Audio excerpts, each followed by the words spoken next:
Okay, one of the things about sex lies in the videotape was this here.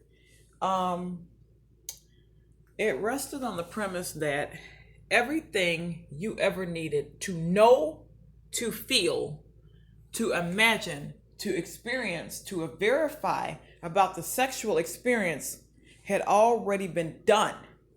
The authorship had already been underwritten by a family genome patent that was already actively underway under session. These laggards are going to swear that their services were needed on the planet for fantasy fulfillment. There was a such thing called sex lies in the videotape, so that they will say you're having a vile thought and you called a name in vain. Well, no, we didn't, because we're very clear on who we're talking to when these acts are going on. But sometimes you think you need to see, know, or experience that. You went to a cataloged section of VHS tapes.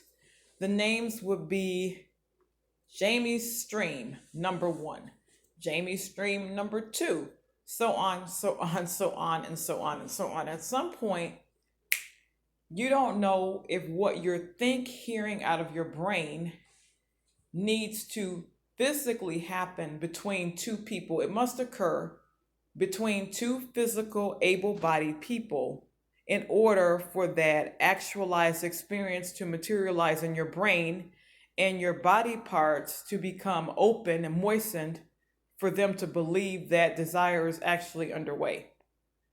Okay, so for fantasy fulfillment, the question is, we need you people, you laggards, to create a fantasy for us?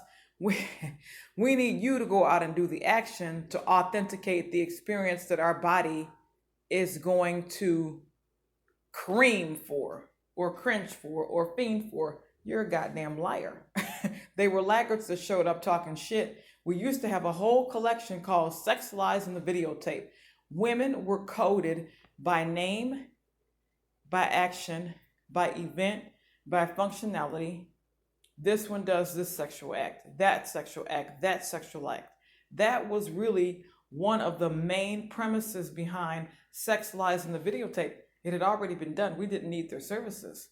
She's going to say, somebody will look at me and say, she's having fantasies about some kind of jump up and down sex. You are tapping in on my motherfucking genome, because 9 times out of 10, if I'm having that thought, we've already done it somewheres in the past. They're going to say they're needed for fantasy fulfillment. She wants me to do, no. They're hearing out of our past frame of reference. And that's all I can tell you. And that's what's been most bothersome, most disturbing about this game, is that laggards showed up proclaiming that their low skill, low functioning, low IQ asses were needed on a role playing platform that actually encompassed far more than sex. They're never going to say we need their services in chemistry. They're never going to say that we require their services in biology. They're never going to say that we require their expertise in economics or genetics or astrology or any other thing on the planet. So then why sex? Why drugs? They're an easy target. And I'm going to stop there.